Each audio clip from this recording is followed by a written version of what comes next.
සුබ දවසක් ඔයාලා හැමෝටම. ඉතින් ගොඩ කාලෙකින් තමයි මම වීඩියෝ එකක් ගේන්නේ. ඉතින් ඔයාලා දන්නවනේ අවුරුදු තිබ්බ හින්දා ගෙදරට නෑයොත් ආවා. ඒ වගේම අපිත් නෑ ගෙවල් වල ගියා. ඉතින් ඒ වැඩත් එක්ක මට වීඩියෝ එකක් ගන්න බැරි වුණා.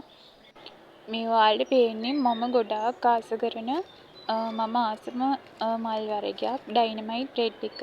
ඉතින් මෙතන තියෙන පැල ඔක්කොම ඩයිනමයිට් රෙඩ්. ඔයාලට පේනවද මේ පොඩි ඉටි බෑග් වල හදලා තියෙන හොඳට හැදලා තියෙන පැල.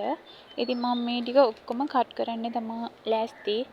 එකම දවසේ මේ පැල ටික ඔක්කොම කට් කරනවා. එතකොට මට ලොකු අස්වැන්නක් ගන්න පුළුවන් මේ වගේ. ඔයාලට පේනවද කඳ උසට හැදුන ඒවත් තියෙනවා. ඉතින් ඕනේ නම් මේවා දෙතුන් පාර කට් කරන්න පුළුවන්.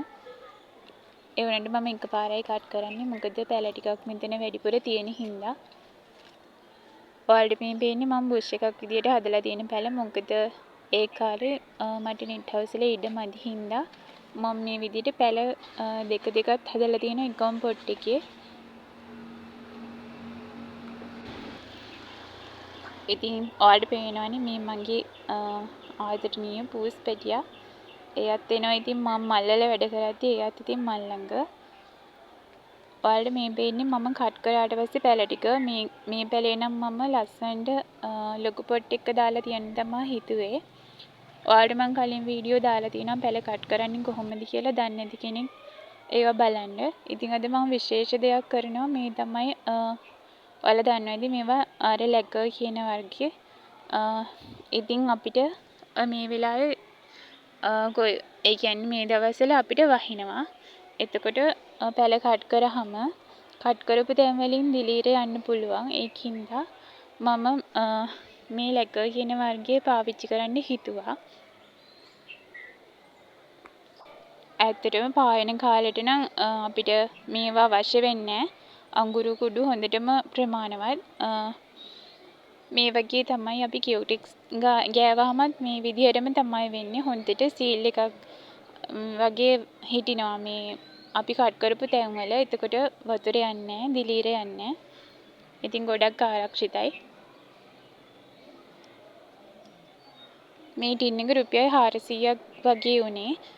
ඉතින් ගොඩාක් පැලවලට ගන්න පුළුවන්. මම ඔයාලට අද වීඩියෝ එක ගිනාවේ ඒ ගැන ඔයාලට කියලා දෙන්න. මේ ඔයාලට පේන්නේ මම දැන් කට් කරපු පැල ආයෙ පොට් කරලා තියෙන විදිහ. ඉතින් අපිට දැන් වැස්ස ටික ටික තියෙන හින්දා මේ දවස්වල පැල පොට් කරන්න ගොඩක් හොඳයි.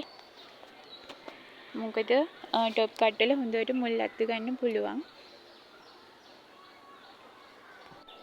ඉතින් මගේ නෙට් හවුස් වල තාම වැඩ හරියට ඉවර නෑ. එක එක වැඩත් එක්ක කරගන්න ටිකක් අමාරුයි.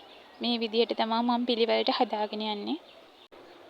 ඔයාලට මම ඉක්මනට තවත් වීඩියෝ එකක් ගේන්න. ඉතින් මගේ වීඩියෝ බලන්න කැමති අය අහනවා ඒ වීඩියෝ දාන්න නැත්තේ.